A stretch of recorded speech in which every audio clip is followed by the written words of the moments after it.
जय श्री राम।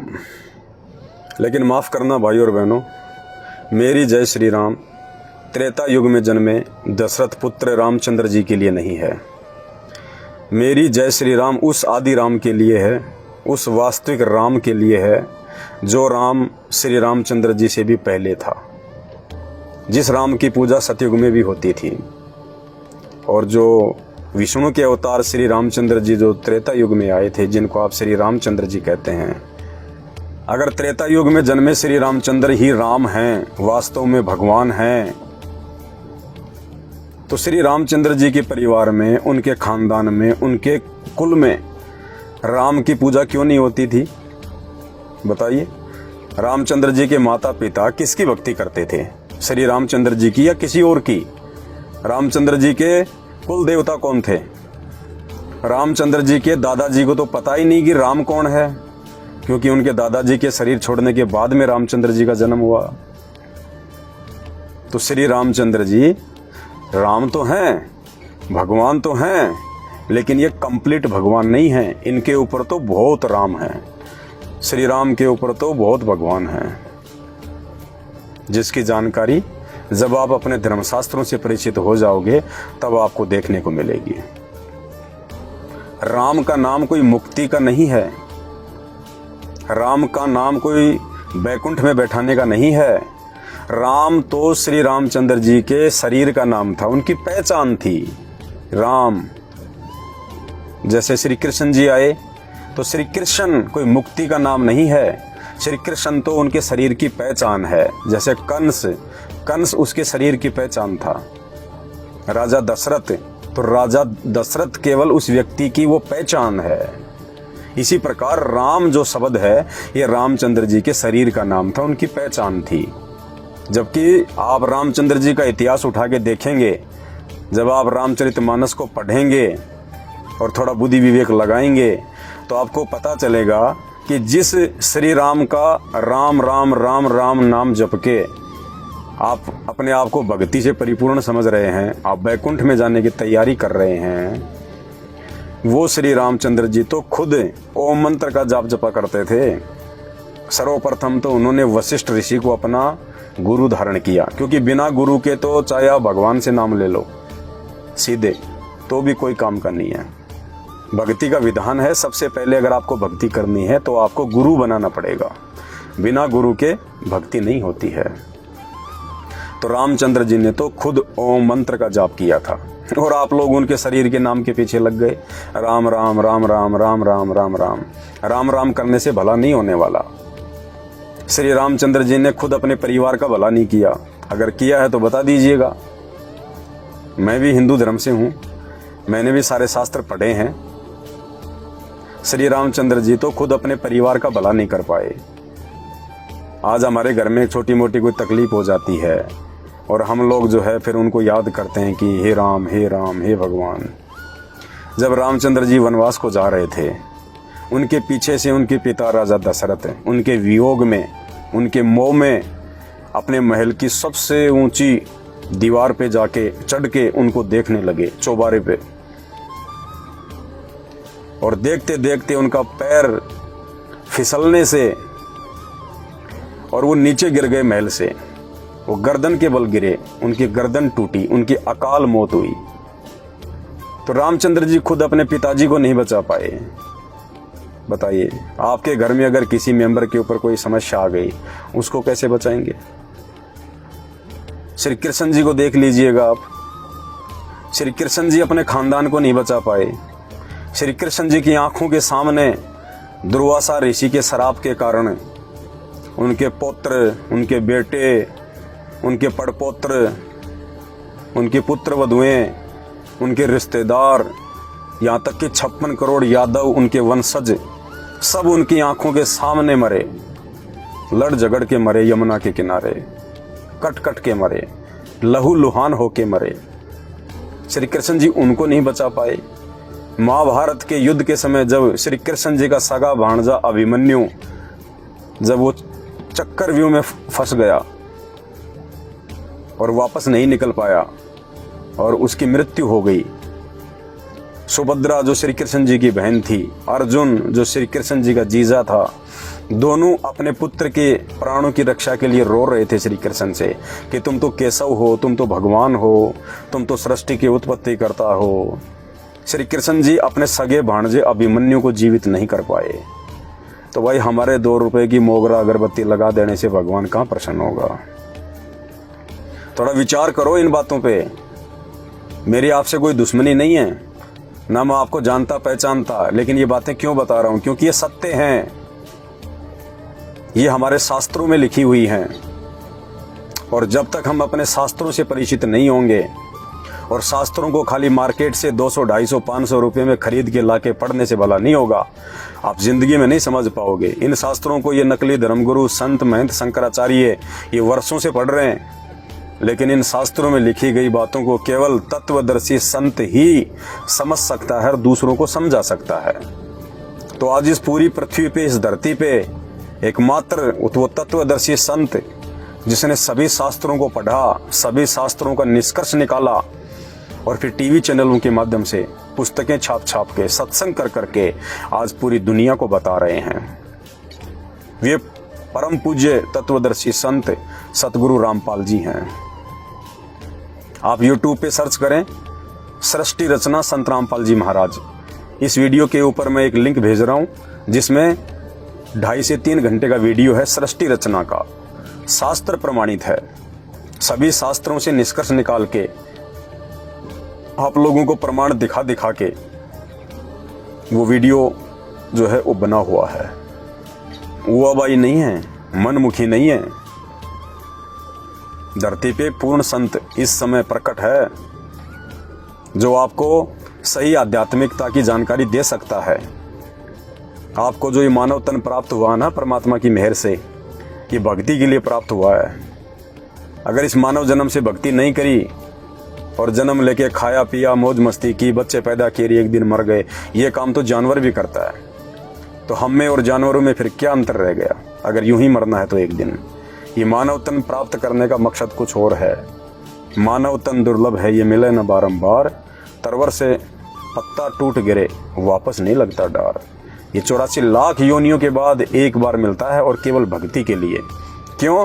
क्योंकि इस मनुष्य शरीर से ही हम भगवान को पहचान सकते हैं, हम भक्ति कर सकते हैं। गधा भक्ति नहीं कर सकता। कुत्ते को पहचान नहीं है कि कौन राम है, कौन कृष्ण है, कौन संत रामपाल जी हैं। ये बुद्धि परमेश्वर ने मानव शरीर देके हमें दी है सिर्फ भक्ति करवाने के लिए। और यदि आपने इस मानव शरीर का फायदा नहीं उठाया और यदि आप ऐसे ही नकली संतों के पीछे लगे रहे आंख बंद करके, जिनको ना कोई शास्त्रों की जानकारी है, जिनको ना कोई धर्म और कर्म की जानकारी है। आज लाखों संत हैं हिंदुस्तान में, सब अपनी अपनी मनमुखी साधना बता रहे हैं। किसी भी संत महंत या गुरु का ज्ञान हमारे धर्मशास्त्रों से मेल नहीं खाता। अरे भगवान एक है, हम सब जानते हैं, तो उसकी प्राप्ति का मार्ग भी एक ही है। फिर ये लाखों धर्मगुरु क्यों, लाखों रास्ते क्यों? सिर्फ हमारी अज्ञानता के कारण। तो जब तक हम लोग अपने धर्मशास्त्रों की जानकारी के अभाव में बिल्ली के आगे कबूतर की तरह चुपचाप आंख बंद करके बैठे रहेंगे, ये लोग इसी प्रकार से हमारा मजाक उड़ाते रहेंगे और हमारे मानव जीवन को ये बर्बाद करवाते रहेंगे। और जिस प्रकार से हमारे पूर्वज भूत बने फिर रहे हैं, देखो जिसका बाप मर जाता है, जिसका दादा मर जाता है, बड़े शौक से उसकी फोटो बनवाएंगे और फोटो के नीचे लिखेंगे हमारे स्वर्गवासी दादाजी, हमारे स्वर्गवासी माता जी। जबकि किसी की भी दादी, किसी का भी दादा, किसी का भी बाप जो है वो स्वर्ग में नहीं जाता, और जाता भी है तो थोड़े समय के लिए, बाकी तो 90% उनको नरक ही भोगना पड़ता है। और उसके बाद में भूत की योनि में, प्रेत की योनि में, पितृ की योनि में। अरे अगर दादा या हमारे बाप अगर स्वर्ग में चले गए, फिर उनके श्राद्ध क्यों निकाल रहे हो भाई? अरे वहां भी भूख है क्या? स्वर्ग में भी भूखमरी फैल रही है क्या?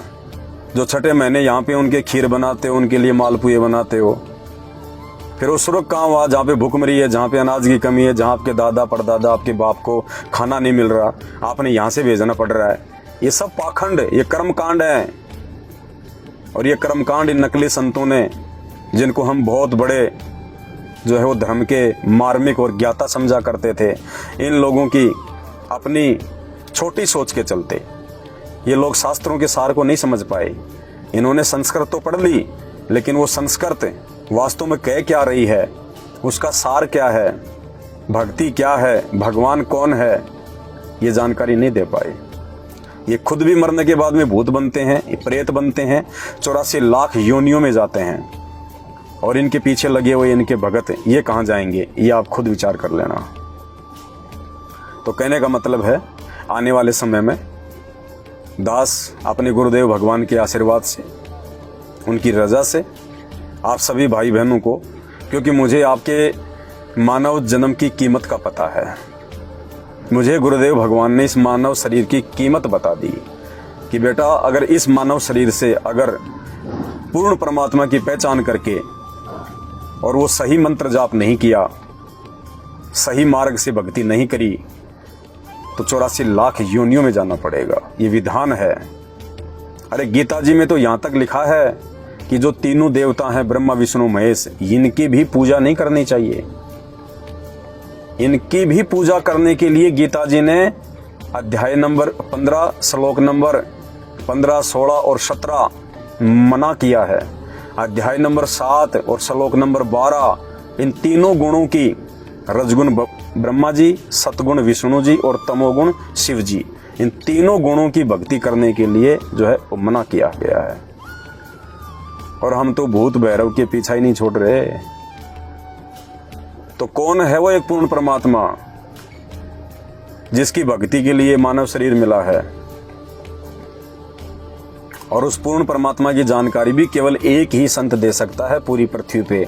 एक समय में एक ही संत होता है केवल परमात्मा की प्राप्ति का मार्ग बताने वाला, और वो एक पूर्ण संत वर्तमान में इस धरती पे संत रामपाल जी भगवान हैं, जिन्होंने सभी धर्मों के धर्म ग्रंथों का सार निकाल के पुस्तकें बना दी और सत्संग कर दिए, और लाखों की संख्या में आज भगत आत्माएं उनके ज्ञान को स्वीकार करके और उनके द्वारा बताई गई साधना करके अद्वितीय लाभ प्राप्त कर रहे हैं।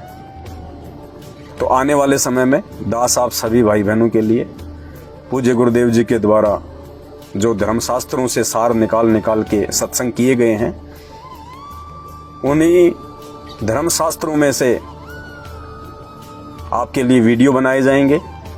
आप सभी भाई बहनों को अपने धर्मशास्त्रों से परिचित करवाया जाएगा कि गीता जी क्या कह रही है और आप लोग क्या कर रहे हैं, आपके गुरुजन आपसे क्या करवा रहे हैं, ये पुराण क्या कह रहे हैं और आप लोगों से क्या करवाया जा रहा है,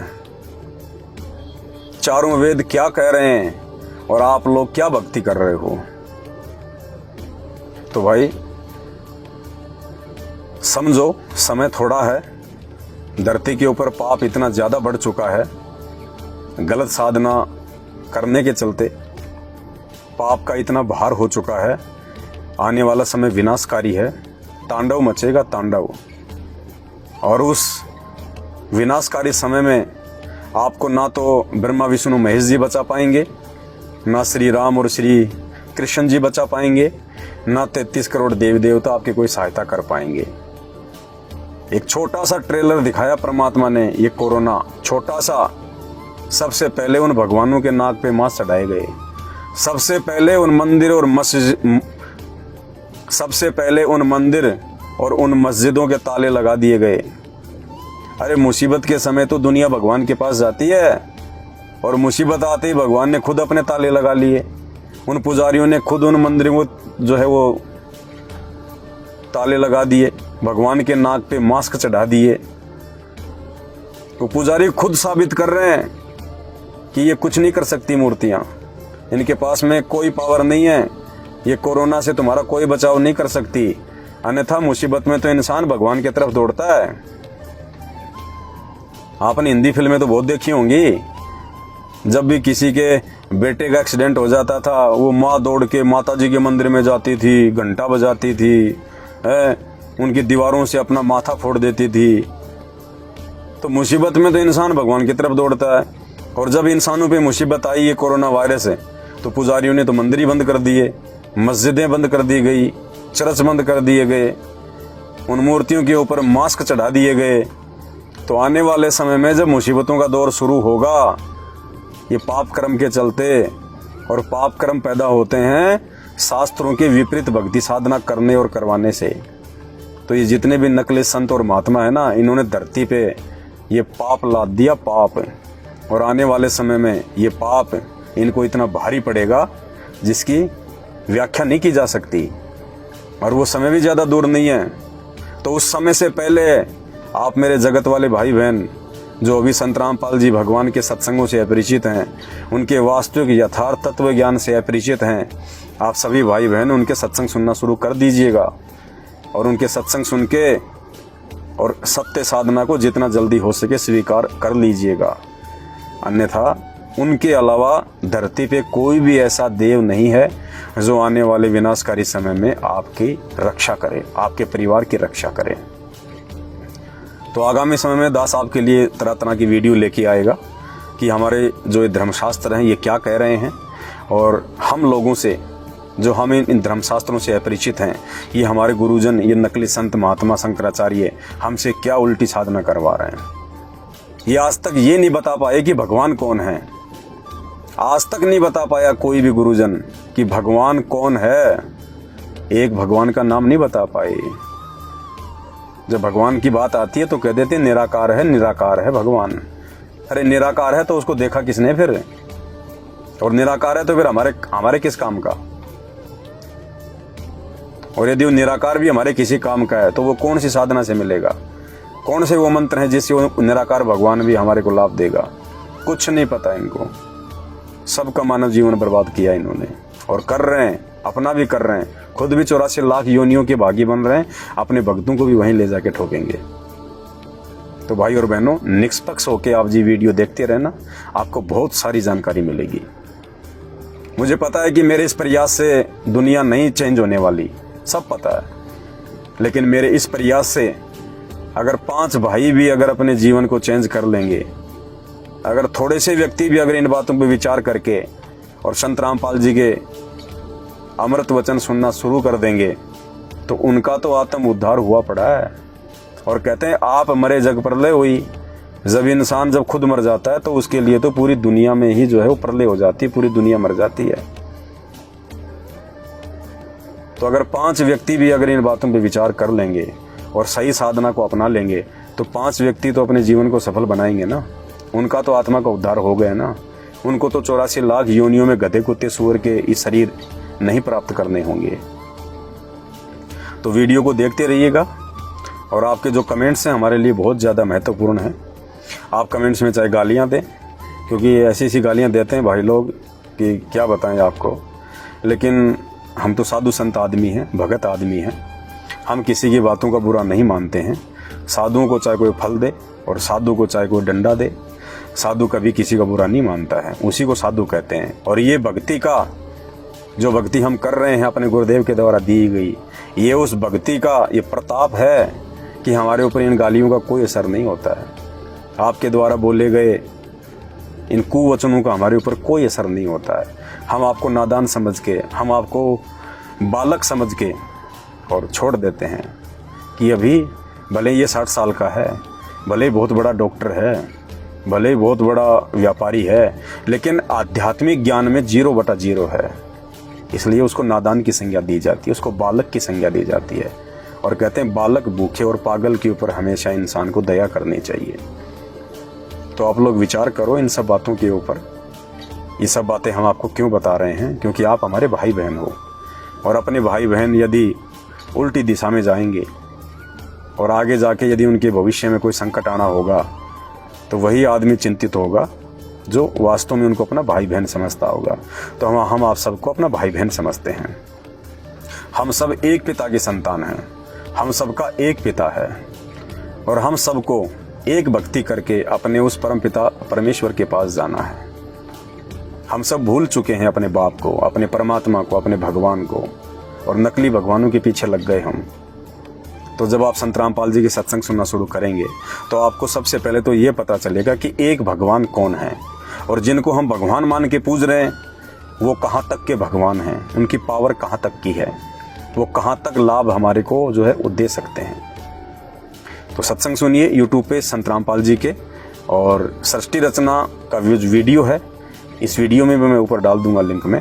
बाकी आप यूट्यूब पे सर्च करें सृष्टि रचना संत रामपाल जी महाराज, और देखिएगा, विचार कीजिएगा, समय को बर्बाद मत कीजिए। समय बहुत थोड़ा बचा है, ज़्यादा नहीं है, और वैसे तो समय का कोई भरोसा है ही नहीं, 1 सेकंड बाद में क्या हो जाए।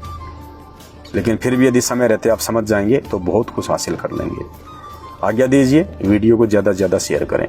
बंदी छोड़ सतगुरु रामपाल जी भगवान की जय हो।